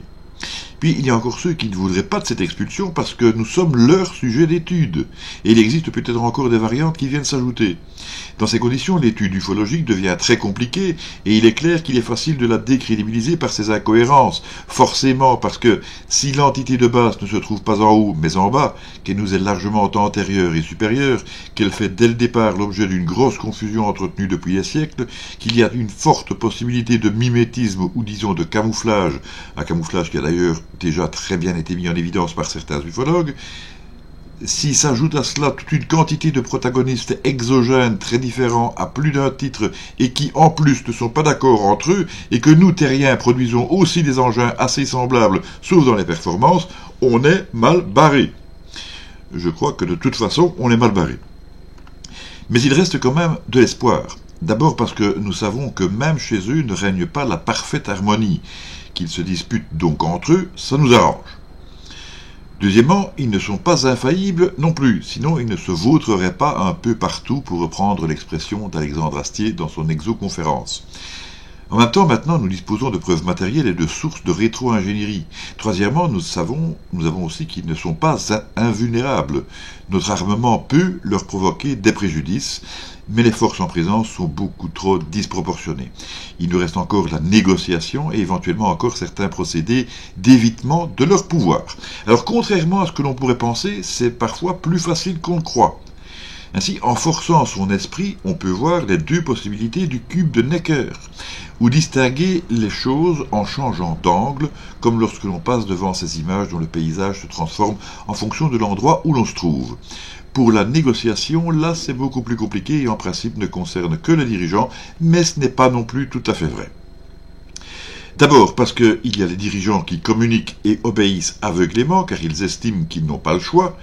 Il y a ceux qui osent négocier mais sont obligés de lâcher du lest parce que de toute façon il y a des principes que nous serons bien forcés d'admettre avec ou sans entité. Puis il y a ceux qui ne communiquent ni ne négocient avec personne mais suivent tout simplement le troupeau. Et somme toute le problème vient moins de nos dirigeants que des intermédiaires. Il est important de maintenant faire un petit résumé pour y voir clair. Alors, dans notre hypothèse, je rappelle qu'il ne s'agit que d'une hypothèse. L'être humain n'est pas souverain sur Terre, mais bien issu d'expériences génétiques réalisées pour assurer son évolution. Ces expériences auraient été réalisées par la race dominante sur notre planète.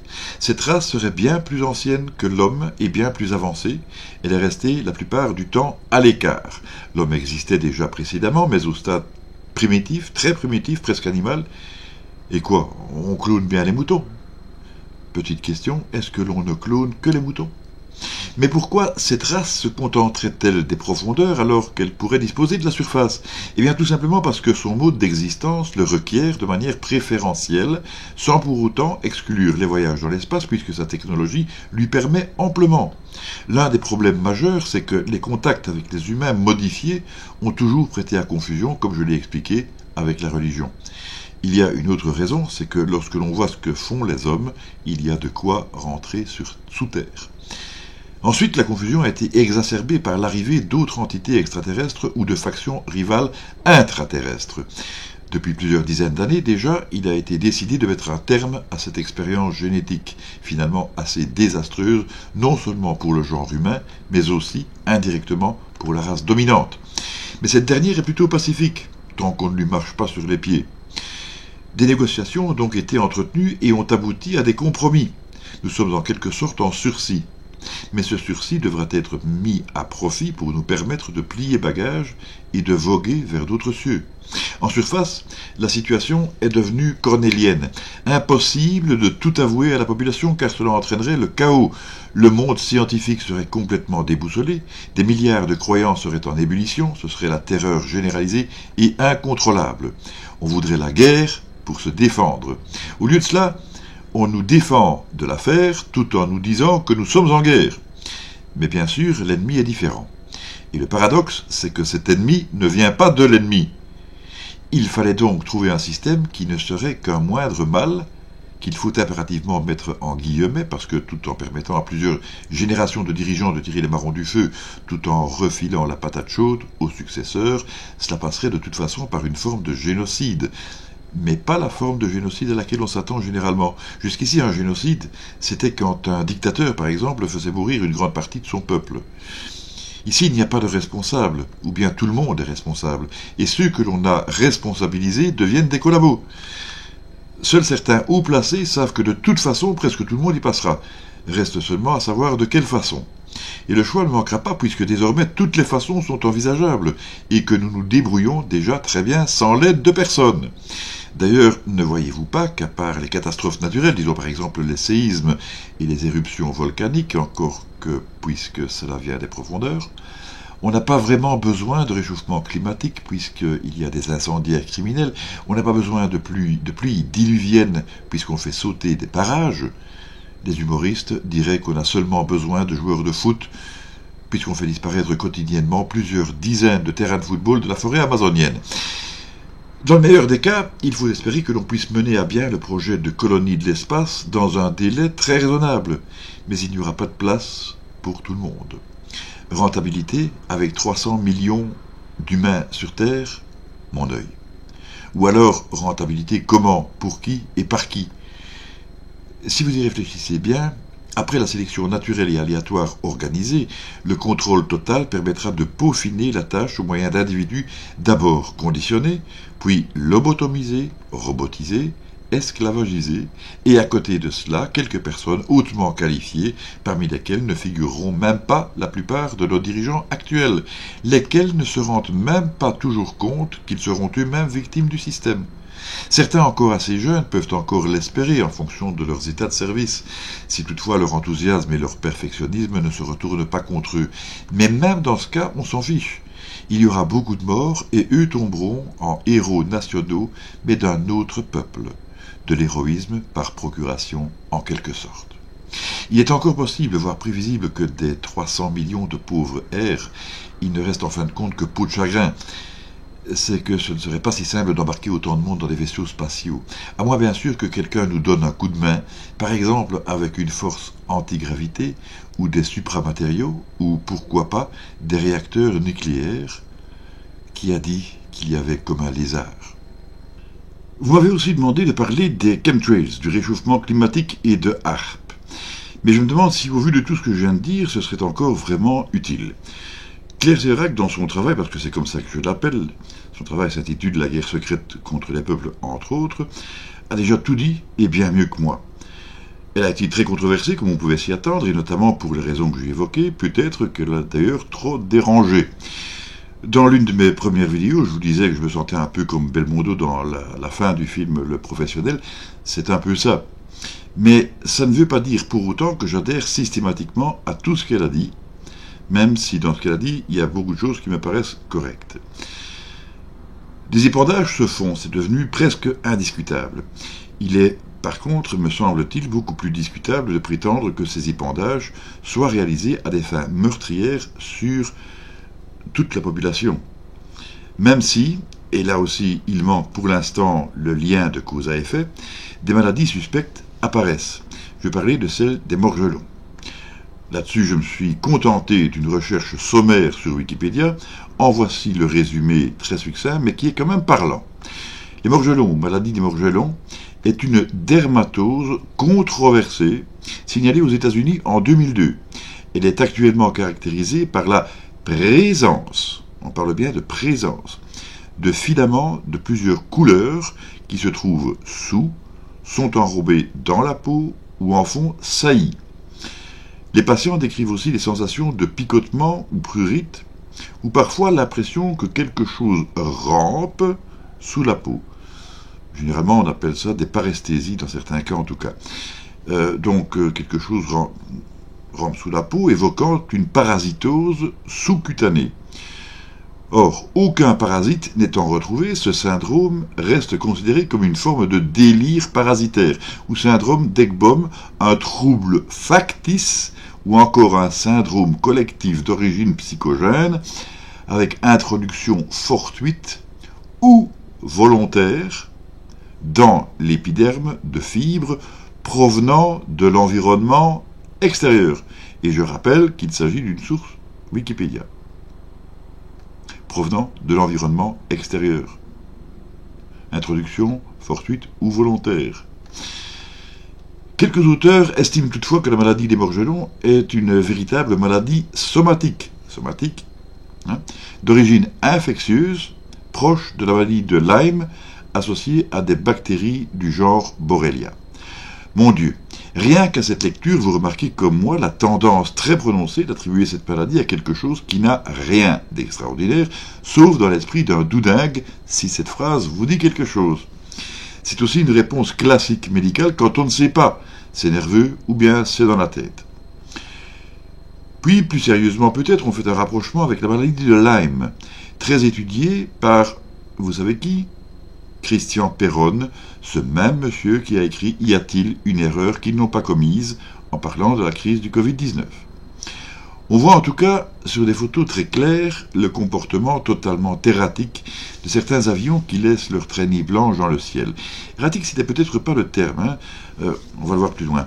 On peut difficilement évacuer l'idée de l'épandage lorsque l'on voit le tracé systématique, voilà, systématique ça convient mieux, récurrent, comme si le pilote, au gré de va-et-vient successifs, s'évertuait à couvrir une surface déterminée.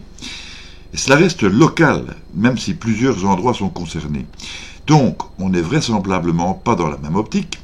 Et ce qui me semble plus probable, c'est que certains lieux soient ciblés pour des raisons politico, militaro, économico-commerciales.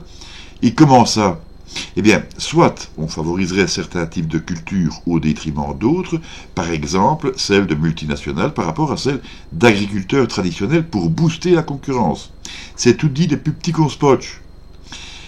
Et que d'aventure il y ait parfois des dégâts collatéraux, que voulez-vous ? C'est dommage, mais ça fait aussi partie du plan. Somme toute, c'est du win-win. Un grand pays européen souffre-t-il d'une tempête cauchemardesque ? C'est la faute à personne, et les météos trouveront bien une explication, naturellement naturelle.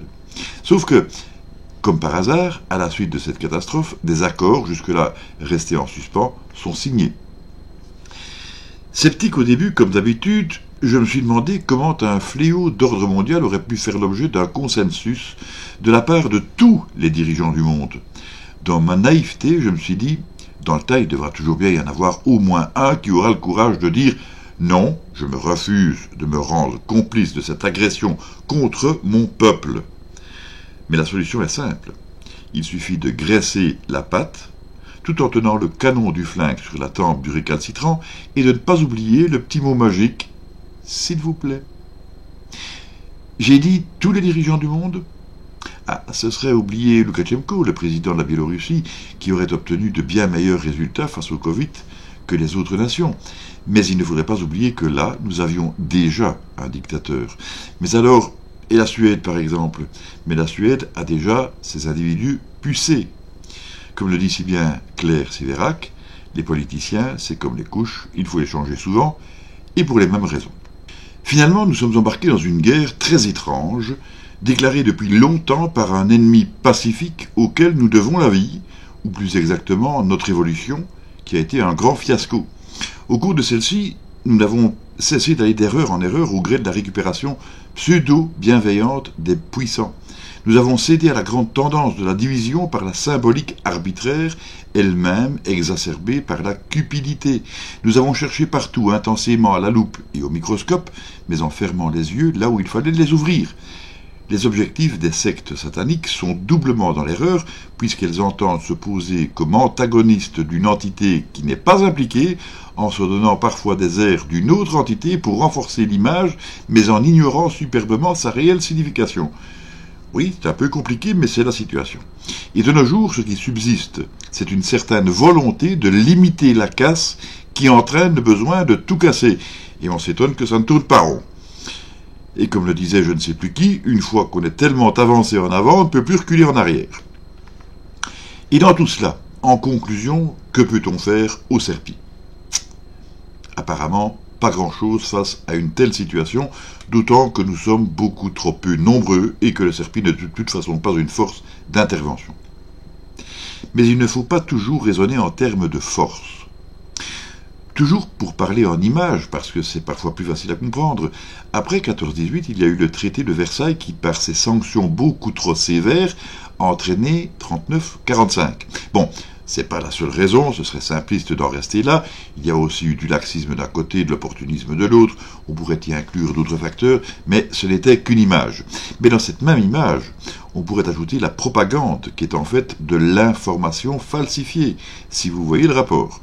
Et ce n'est pas pour rien que j'ai insisté tout au long de cette vidéo sur le mot « information », parce que c'est probablement là, j'ai dit probablement, que se trouve la clé. Cette clé, je ne l'ai pas inventée, elle est le fruit de personnes bien plus illustres que moi, il n'y a pas photo, mais aussi bizarre que cela puisse paraître, elle se trouve confirmée par l'ensemble de nos investigations, et notamment, mais pas exclusivement, dans les cas de phénomènes de poltergeist. Comme cette vidéo est déjà longue, je ne pourrai que vous présenter la théorie, je la développerai dans la prochaine capsule, pas de problème. Alors, je sais que ça risque d'en faire bondir plus d'un, mais on va se baser initialement sur les recherches réalisées en matière de RSPK, en anglais Recurrent Spontaneous Psychokinetics, plus facile en français psychokinèse récurrente spontanée, certains vont dire plus facile, bon, je vais vous expliquer, rassurez-vous. Comme son nom l'indique, récurrente spontanée, ça revient spontanément, et psychokinèse, racine grecque, psyché, l'âme, l'esprit, kinèse, kiné, le mouvement, c'est le fait de pouvoir déplacer à distance des objets par la force de l'esprit. C'est l'idée très générale, je ne vais pas épiloguer sur le sujet pour l'instant. Et on peut conjuguer ça avec le phénomène catalytique d'extériorisation de Carl Gustav Jung. Bon, ça c'est aussi un grand mot, mais vous allez comprendre par la suite. Et tout ça pour aboutir au modèle de l'information pragmatique de Walter von Lukadou. C'est un physicien et parapsychologue allemand renommé. Je donnerai également toutes les informations concernant ce modèle de l'information pragmatique de Walter von Lukadou. Et le cas échéant, on pourra se baser aussi sur quelques avancées d'un autre physicien spécialisé, lui, en intelligence artificielle. Il s'agit de Philippe Guillemant. À ce propos, il faudrait apporter une petite nuance à ce qu'a dit Étienne Klein dans la conférence que je vous ai proposée tout à l'heure en fiche de suggestion, notamment à propos des voyages dans le temps. Alors, il n'y a rien de fondamentalement incompatible, mais à revoir un peu plus dans l'optique de Jean-Pierre Petit. Donc ici, si vous vouliez des références, vous voyez que c'est pas ça qui manque. Mais le problème, c'est de bien mettre tout cela en musique. Alors, ce qui se conçoit bien s'exprime aisément. Eh bien, allons-y gaiement, mais rappelez-vous que je développerai dans la prochaine vidéo. Il y aura des choses à dire. D'abord, pourquoi RSPK? Eh bien, parce qu'il s'agit grosso modo de la résultante de la situation chaotique que nous vivons et qui entraîne des phénomènes qui dépassent notre entendement. Ça, c'est pas nouveau, mais nous nous dirigeons vers une apothéose, un sommet. Alors, pourquoi le phénomène catalytique d'extériorisation?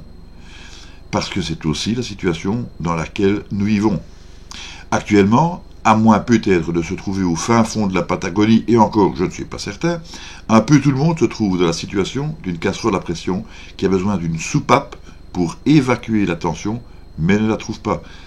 C'est ça le principe, en fait, du phénomène catalytique d'extériorisation. L'autre image souvent utilisée est celle de la grenouille que l'on met dans un récipient que l'on chauffe progressivement.